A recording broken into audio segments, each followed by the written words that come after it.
This country must be restructured. We must go back to true federalism. Nigeria was a negotiated country. Nigeria is not one country. Nigeria is a country of many nations. How can one ethnic group dominate everybody? It will not happen. It will not happen again. This year, God will deliver this country. Nigeria is a fraud. Our constitution is a fraud. Very unfair, very unkind, no equity. The whole of us will be under one neck. And if it is an ethnic right that wants progress, it will be a different thing. Repressing us. Now, that evil called Nigeria system will change. Amen. They want to come and carry me. Let them come and carry me. Even there, I will be saying it. See, this video is very interesting. In fact, I promise you, very interesting. Watch the video to the end. Nigeria is not one. Everybody, if everybody don't they wake up, people are opening their eyes, waking up, and Nigeria cannot be together. Even pastors. That's why I like this pastor. Anyway, this video for some time now though. But listen to the end of the video, you see the latest video. Yeah, Nigeria is not one. All the south are the south. Everybody's safe. So take your time, watch to the end, and follow this page for more. Subscribe to the YouTube channel. You understand? So we cannot. One Nigeria will not help us. I like this my interview, very interesting. What you are going to listen to on this video, I promise you, very interesting. Watch it to the end, I promise you. So one Nigeria will not help us. It's not helping. It's not going to work until somebody will not sit at Abuja and dictate for other regions. Whether you like it or not, you have to follow, because federal government make order. Whether your region, it works for your region or not, it doesn't matter. So please. You know, as I said at the beginning of Mass, our country is being torn apart by the incapacity to reconcile. Only 6 years after our independence, in 1966, some military officers thought that the politicians were not getting things right and staged a coup. That coup set a ball rolling that eventually culminated in the worst massacre and genocide in modern African history, the Nigeria-Biafran War. Attempts at discussion, mediation failed, mainly because one of the major partners in mediation was an interested party, the British.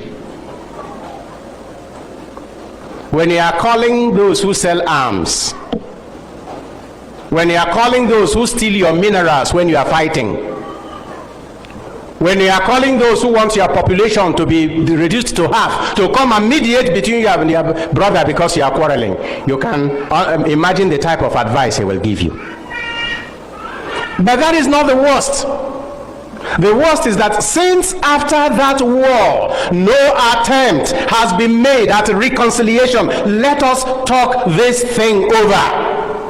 My brother and friend, the Bishop of Sokoto, Matthew Hassan Kuka, has kept saying, until Nigerians sit down and discuss the injustices done to the Easterners during the war and ask for pardon for the unjust murder, there will be no peace. And let me warn those going for Biafra, we will break away, but we will carry our heart with us. Even if we break away, that does not solve the problem. Let us talk these things over. Autonomous community. Autonomous community. Then the gay Jugu or make away into autonomous community about. Didn't say, no be happy or land will. I am no one landing with tea. No be happy as I book. Heaven no mamma, Kiri, no be happy. I'm going to have Jericho. I am again with your new. I'm sick away. Nenigu. I make away your own way in the just heck and doesn't have no balako. That does not solve the problem. We can no longer count the number of autonomous communities in Igbo land. And yet we have been unable even to unite and get one extra state to balance the geopolitical zones in Nigeria. Because divided, we cannot stand. Why can't we sit down? Reconciliation takes time. It needs patience. It requires love. After the war, they told us there will be a reconstruction, reconciliation, and rehabilitation. As not one of those things was done. And because we have not been able to talk these things over, the injury that was done to a people is handed from one generation to another generation. Scrapping history from our curriculum in the secondary schools will not solve the problem. The problem will be solved by, let us sit down and talk these things over. And if we can't handle it, we are going to Mali to reconcile them. Whom have we invited to come and help us reconcile ourselves? In our arrogance, we don't even accept we have any problem. If it doesn't work, invite some people who are more or less neutral, who have nothing to gain by your quarrel or by your reconciliation, except that love is reigning. Invite them to help you look at this. We can't change Nigeria except we change the National Assembly. This evil law called Constitution, this is Jihadist Constitution. This is oligarchy Constitution. This is a constitution that put the whole of the country under one tribe. This constitution cannot allow to go, and it cannot change until you change the men at the National Assembly. The men at the National Assembly will not change until you select new people that will replace them. So the church must wake up, and not only church, patriotic Nigerians must wake up. This country must be restructured. We must go back to true federalism. Nigeria was a negotiated country. Nigeria is not one country. Nigeria is a country of many nations. How can one ethnic group dominate everybody? It will not happen. It will not happen again. This year, God will deliver this country. Nigeria is a fraud. Our constitution is a fraud. Very unfair, very unkind, no equity. The whole of us will be under one. And if it is an ethnic right that wants progress, it will be a different thing. Repressing us. Now, that evil called Nigeria system will change. Amen. They want to come and carry me. Let them come and carry me. Even there, I will be saying it.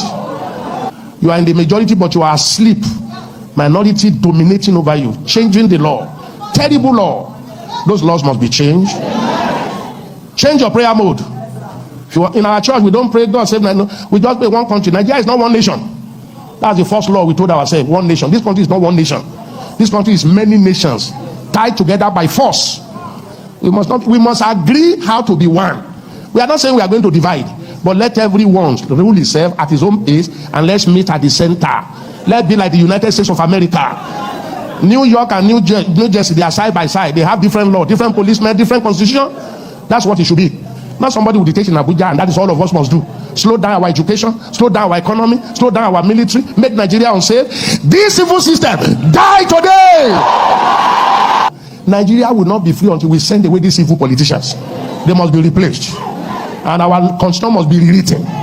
So I'd like to start the conversation by just asking you that if you look at where it is today, where we are today as a country, do you think that we are headed to the future, the great future that all of us actually believe is the destiny of Nigeria?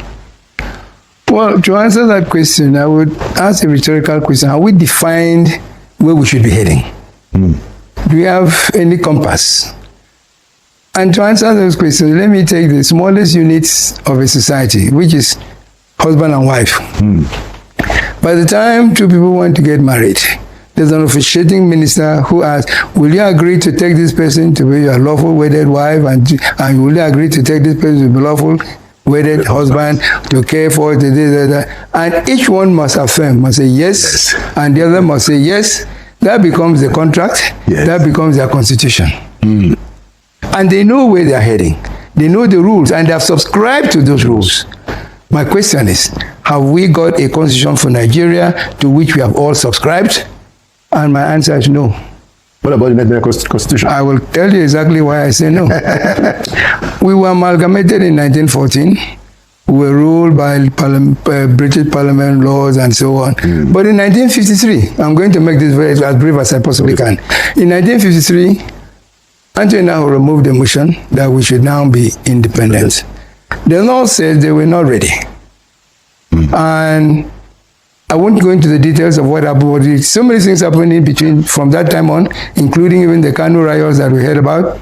But eventually, in 1970, we arrived at the decision. By the time 1960, yes. We arrived at the decision. Now, in that process, Northern Cameroons that was amalgamated with us left. So anybody could have left. That's true. So the people that are now blaming amalgamation for what's happening to us are wrong. I say no. Because they had the option. We all took a decision that we will be a country, and whoever had opportunity, everybody given opportunity to leave or whatever and stay on, and those who stayed on agreed they'll stay on under certain rules and conditions and terms that they all agreed to. That's the critical point. So the 1960 Constitution was written by Nigerians for Nigerians and been operated by Nigerians. I see your point, sir. We modified it in 1963 to take care of our Republican status, but then that was aborted, totally thrown away in 1966 when there was a coup. Since then, we have been governed by a set of coded military edicts that we call the Constitution. That's not the Constitution that we subscribe to. When we were subscribing to this Constitution, Dr. Nnamdi Azikiwe has suggested we should forget all our differences. The Sardauna said, no, we must remember our differences and respect them. Awolowo came with, look, the only thing that can save a pluralistic society like Nigeria is a true federal system. We agreed and subscribed to it. We don't have that anymore. What we have now is an authoritarian system that is... The command is not federal at all. So what we should look at is how do we get back to a set of conditions and terms that will be agreeable to all Nigerians. If we don't do that, we are wasting time. Let me tell you a very quick story. Okay, sir. About 2 weeks ago, there was a story about a young girl, because she's not old enough to vote or be voted for. She was only 14. Okay. Who poisoned the groom and the guests at her wedding, because she was being forced into a union that she did not subscribe to. What that suggests is that nobody on this earth will agree to remain in a union if they have not subscribed to the rules and conditions and terms of staying together. So we must not continue to force Nigerians to stay together without, first of all, allowing them to spell out the terms and conditions under which they want to stay together. So, for me, what is wrong, and we have not therefore given ourselves a direction, is the Constitution. Okay. We do not have a Nigerian constitution by Nigerians, and the system must change. That system, I've been saying this repeatedly. Chief Ayo Adebanjo has been saying it repeatedly. So has Chief Edwin Clark has been saying it repeatedly. And in fact, Professor Ango Abdullah has been saying, if Ango went so far as to say that we should go back to that parliamentary system, which is what we had all agreed to in 1960. Recently, you have you have people like Pastor Tunde Bakare preaching it all the time. Right. You have recently Chief Emeka Anyaoku saying, even if you bring angels to come and operate this system, they'll fail. That's a very profound statement to make. And of late, we have younger ones like... you agree, by the way. Oh, totally, of course. You have younger ones like Dele Farotimi and the president of the Arewa Youth Consultative Forum, Shetima Yerima, saying the same thing. We must change the system. If we agree to change the system, we'll have give ourselves a direction and we'll move forward. Interesting, and I like I like to take off, because it then gives us the opportunity to dimension the issue. The first thing I would like to ask you is, just so we understand your perspective very well. So, do you agree with Chief Emeka Anyaoku's Patriots Club that made the president that, look, what we need to do is to have a constituent assembly and then is to have a referendum, in terms of the process, how to get there? It's one process, and I think it's perhaps the only process. So I agree with that. But the ultimate is what I say we must have. That is a new constitution for Nigeria, made by Nigerians for Nigerians. If we don't have that, we've lost it. Okay. So the 1999 constitution, which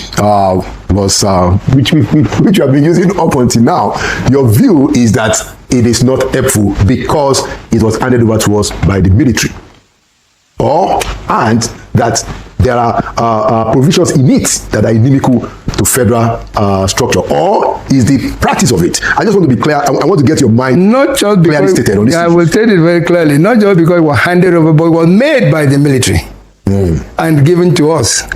That's not our constitution. Even if the edict that brought it out said, this thing, which is an addendum to this edict, can be considered as Nigeria's constitution. So it is an addendum to an edict. So, and the provisions are wrong because they moved away totally from federalism Totally, completely. That's why I'm rather surprised, because you mentioned the fact that, yes, I was governor at the same time as the president, which is correct. Yes. And he's a man that is very particular about federalism. Yes. So I'm rather surprised that till now we have not started the move to get back to a true federal arrangement. All the things that we should have in a federal system, they're totally absent from what we're saying now. For instance?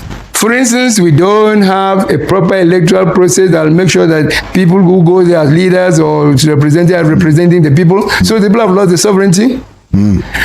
We don't have a situation in which the subnational governments are coordinated with the federal government. I should elaborate on that because many people don't understand this. Please do. In a federal system, one government should not be subordinate to the other. They should be coordinates. I'll tell you a few things that happened while I was governor. Okay. The federal government decided they want to have new working hours.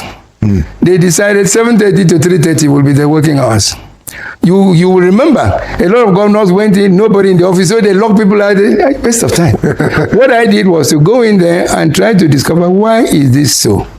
And I find that most of those men and women that were absent were dropping their children at school at 8 o'clock. So how do you expect them to be at work by 7:30?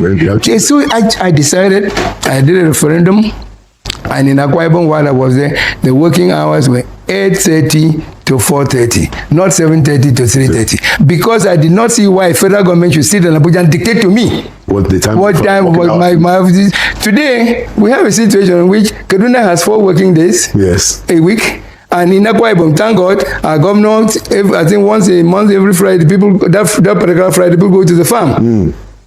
But at the time I did this, it was, like I've committed the worst crime. Second point was, even in the matter of minimum wage, federal government negotiated with labor, decided a minimum wage. So I called my labor people and said, do you really believe that the federal government should dictate to us what salaries to pay here? In the States? Well, sir, and I said, I don't intend to pay that salary. They said, sir, but if you don't pay, I said, you know what I'm planning to do? To pay 1,000 more than the federal government is paying. Then the attitude changed. I said, but I did that just to prove to the government that you, in a federal arrangement, you cannot dictate to a federating unit what they should do about salaries, about working hours, and so on. I tell you another interesting story. 2 more, in fact, I will tell you. One was the issue of power. Okay. I decided I want to give the Akwa Ibom State power. The president said, no, the federal government is providing power for the country. I said, no, I want to give Akwa Ibom State government power. In the end, I succeeded in building that power station. The president came, and I thought he was happy about what I was doing. He commissioned the power station, but went back to Abuja and brought a law that if you generate, cannot distribute. So after you spend Akwa Ibom money I cannot distribute to Akwa Ibom. I have to put it in the national grid that's failing all the time. Oh, wow. Last thing I will tell you about. So that was how that ended, basically. That's how it ended. So Akwa Ibom, like everybody, doesn't have 24-hour constant power, which was my dream for Akwa Ibom. And if I had had it, I think several other states would have followed suit. And interestingly enough, please, let me just, only this morning I was reading the paper and I heard where our respected Dr. Ngozi Okonjo-Iweala said, we should decentralize power generation, and this, I thank God for her. But that's what I was trying to do. But because of the faulty non-federal arrangement that we have, I was stopped. It should not happen in the federal arrangement. Nigeria is potentially a first world country. If you fragment it and you allow the people to have free expression to their talents and capacities, they will flourish in their little enclaves, whether that's Ijebu Nation, Ijesha Nation, Bendel Nation, Anambra Nation. No matter how many you fragment this space into, they will find ways to survive somewhat. But this is all I know. Nigeria, this was what I was born into. Like I said, in the cauldron of a civil war. This is what I have bettered my children into. Whatever you are going to do with this country, you must always understand that it is the people, not the construct. Nigeria itself might not be worth saving, but the victims are worth saving. Even if you are going to break Nigeria up, if you do not find a way to unite it first behind that purpose of breaking it up, they would have to fight to break it up. The civil war they are fighting in Sudan, have they finished fighting? The one that they have been fighting in, what's that country called now? Only one ethnicity, Somalia. Have they finished fighting? It's not about the Nigerian state. It's about the people. Whether Nigeria stays one or whether it's fragmented does not matter to me. I would prefer to see a Nigeria that is restructured to allow the people the right to self-determination, and let the people then decide whether they want to stay together as one or whether they want to go their separate ways.